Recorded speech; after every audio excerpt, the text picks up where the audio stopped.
Hello everyone, Derek Stam Toys, back with another video today. This is not my normal, typical video, but today I've got an announcement. Now, I am pre-recording this ahead of time because I still do technically have to do the match. I'm actually recording this after the Roman Reigns review, so if this isn't up,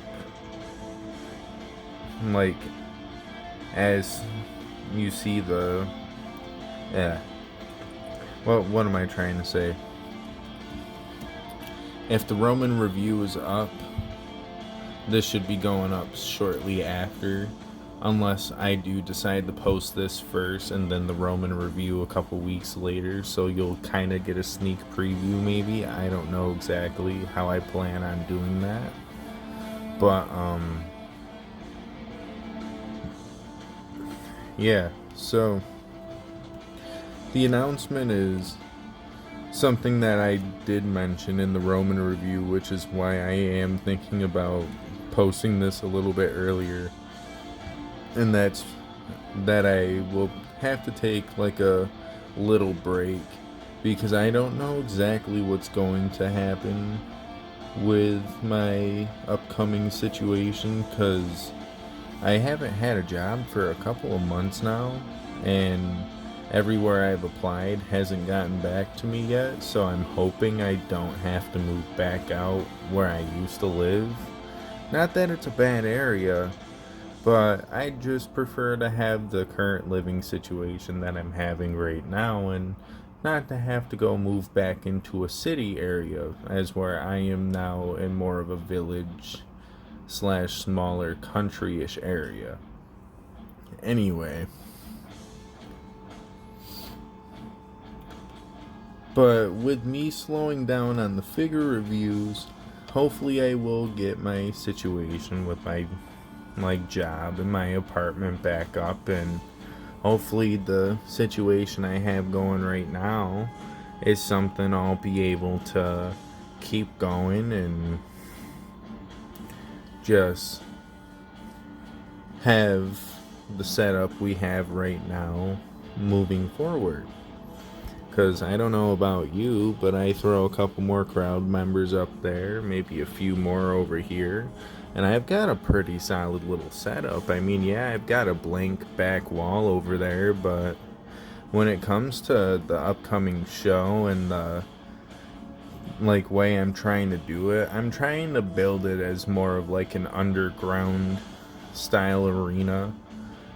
Like, yeah, big shows can happen here, but at the same time, I don't ever plan on building like a gigantic stadium scaled arena where I have to have like rows of fans. I mean, yeah, I could eventually get like a pop-up background crowd and stuff like that, but then I would have to do something with that back wall over there, and I just personally feel like right now it's probably the best I'm gonna get it with my current living situation until I can either afford to buy a bigger, better table, or until I can get better barricade setups that will allow me to do full barricade setups without having to do stuff like this.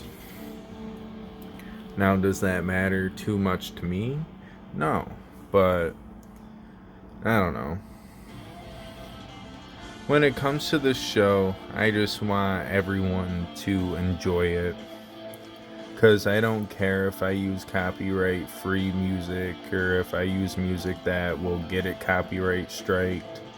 As long as I can keep it up on YouTube, people enjoy it, I enjoy it, because if I don't enjoy it after the full show is done, I might not even start the second show, but I'll still release the full show in its entire state the way I have it edited at the moment. And I do plan on doing a classic style. If you don't know what a classic style pick fed is, that's where they have music playing in the background. There's no commentary or anything. If you have segments or promos. It's usually written up on the screen. You might have to pause it to read it all. But at the end of the day, those pick feds were what got us to where people started wanting to commentate them and stuff like that. And honestly, kudos to those people who do commentate their videos, because I would love to, but at the same time, I just have the consistent fear of messing it up and or babbling too long about something stupid and then not being able to use that, like, for voiceovers and commentary and stuff like that. And that's another thing too. You get into the aspect of trying to make the show more realistic, and then you gotta add in the realistic sound effects and stuff like that. You might want to make it a little bit more easier on the eyes, I guess you could say. And what I mean by that is making it as smooth and yet as realistic as, like, physically possible. People like Danny Meltzer with fake ass wrestling, people like MDT, people like Gene Addy, they've got the commentating style down, and they all kind of do it a little bit differently. I'm trying to aim more towards the Harrison, like, classic style of pick fed. And I've kind of displayed that in little shorts on YouTube. I just haven't named the show. Well, I haven't announced the name of the show yet. It might be a little cheesy, but for a first show, I think it'll work out just fine. And the purpose will serve itself just fine. But, yeah, so getting into the pick fed show and what the first two shows, I guess you could say, are technically gonna be called, because the first show is gonna be so long, it's probably gonna be a little over an hour long. And then on top of it, I've got to film the rest of the tournament, because it's a tournament. Now, as you can see right there, I've got the big gold. So, I'll tell you guys my plan. I just gotta grab the belts from up here, because I have them up here hidden away in a shopping cart.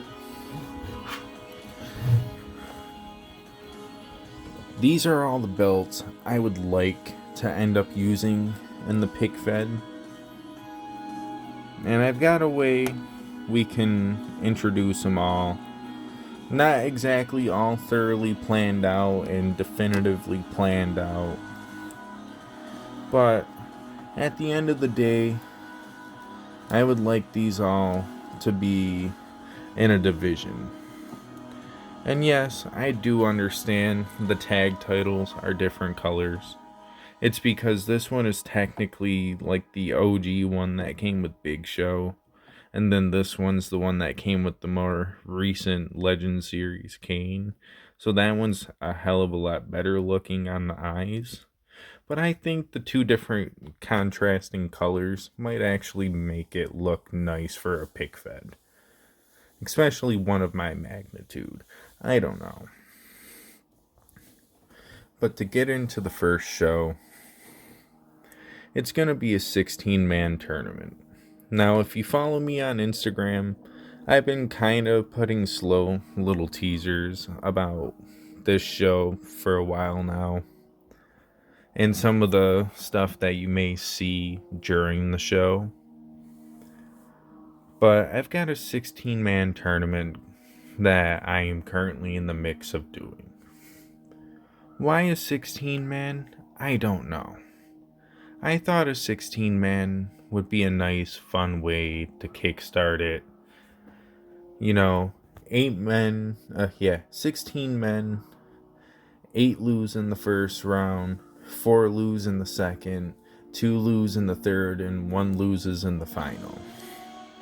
You know, it sounds like a piece of cake until you start realizing that if you want to do future shows, you gotta write storylines and segments with it too, which, I mean, I never necessarily have wrote a storyline for it just yet, but each step I take, I if I have to, I will sit there and I'll pause for like 10 to 30 minutes before I plan the next move, before I plan the next segment.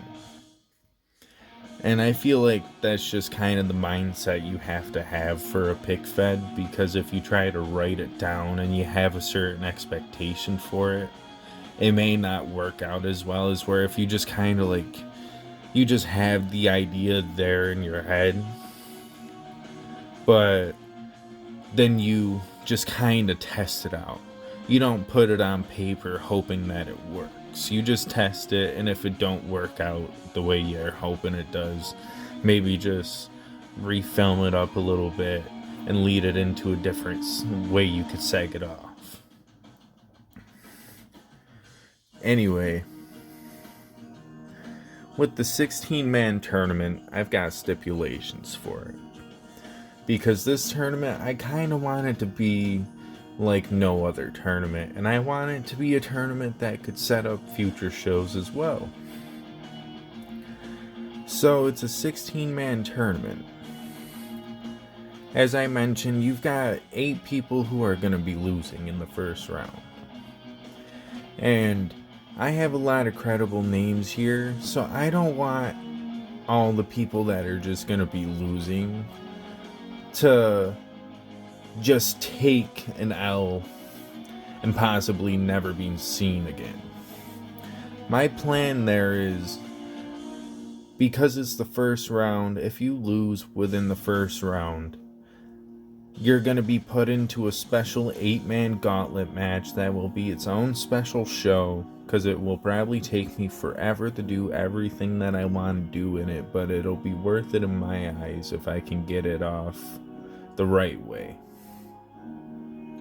Giggity. Anyway, and with that 8-man gauntlet match, as where a normal gauntlet match you have only one person who wins, this one I want 4 people to win, because the following round you've got 4 people, and with that idea, the 4 people from the gauntlet match and the 4 people from the ladder match, you put those 2 together and you make it into a ladder match. Did I just accidentally give that away by just, having a little too much diarrhea of the mouth and constipation of the brain?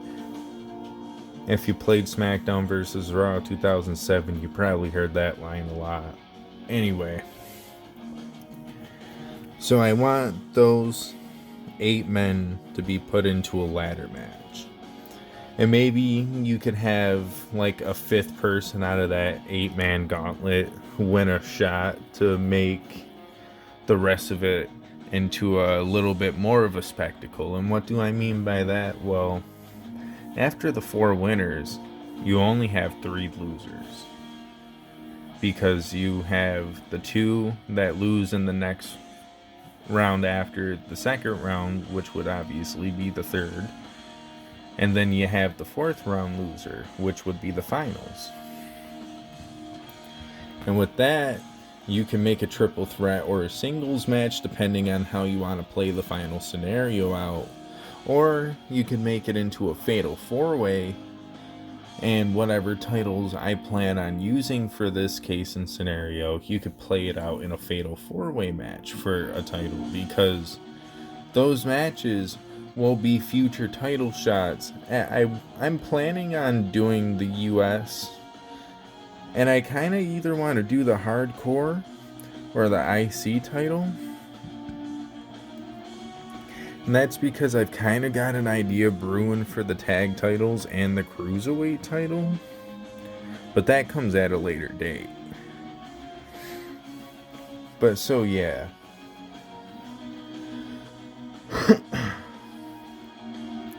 As of right now, the US title is probably a guarantee to be a title you could see someone walking out with because of the tournament. And I hope I kind of explained it to make sense.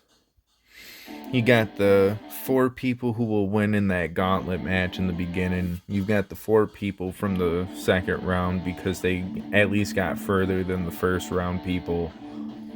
You put them into a nice ladder match. And if I did do the IC belt, I mean, that's kind of almost like a WWE tradition right there to have an IC ladder match. Then you've got the 3 losers from the rest of the tournament. They could fight for the US belt or vice versa. It really don't matter because this is my show. I'll eventually figure that out. And honestly, I think it sounds like a pretty dope idea. Now, the name of the show itself, it's gonna be called the Golden Glory Tournament. I'm calling it the Golden Glory Tournament because 3 different winners could technically be decided just from this one tournament. Yeah, I know there's 16 competitors, so that leaves 13 people who don't have anything that they won from this.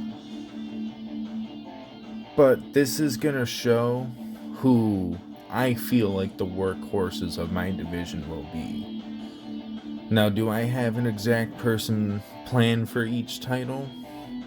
Even if I did, I wouldn't say it because I don't really want to spoil it too much. If anything, the only thing I'm going to spoil is the fact that, unlike probably everyone else in pick fedding right now, I'm going to be using the Shield as a group in my pick fed. And that's just because I don't feel like I have a lot of factions that I want to use, and even if I do, I may not end up using them right away, and the Shield is an easy go-to faction I could use for the start of my pick fed.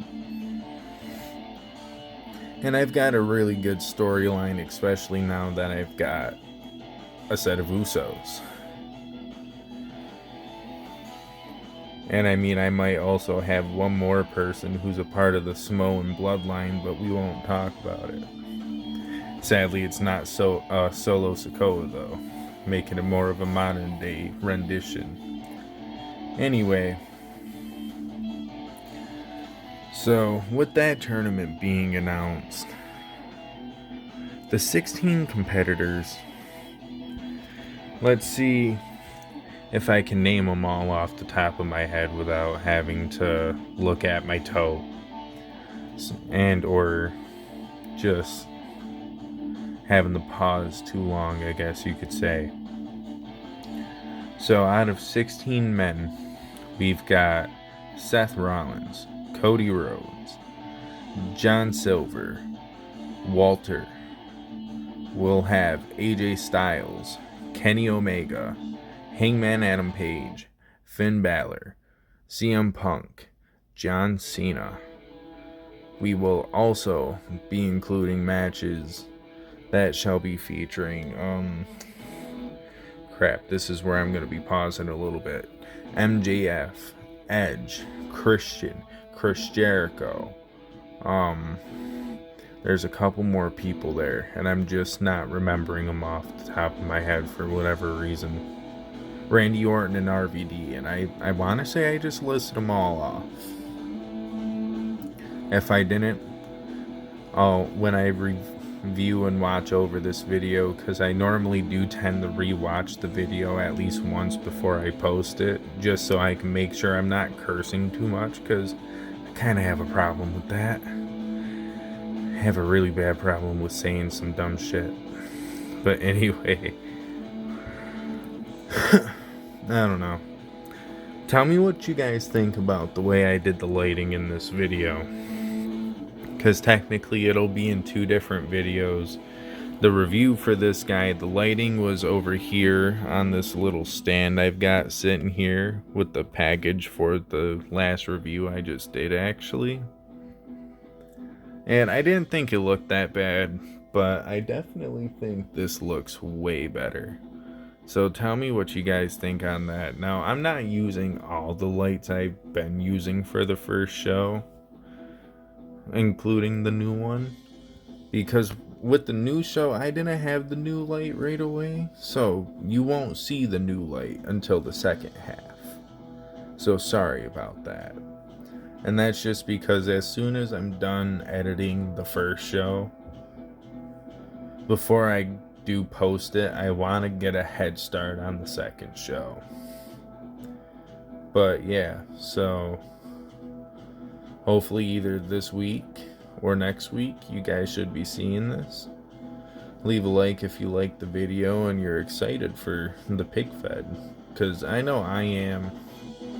And someone who has actually kind of encouraged me to want to do it even more, wpw network, I want to say his YouTube channel name is.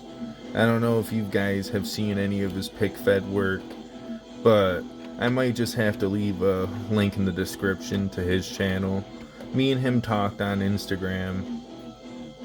We talked about some of the more modern day pig feds and like which ones we think are on top, and we just had a nice genuine conversation, and that's the kind of stuff I like to see in the YouTube community, man. You got a lot of negativity if you go on social media.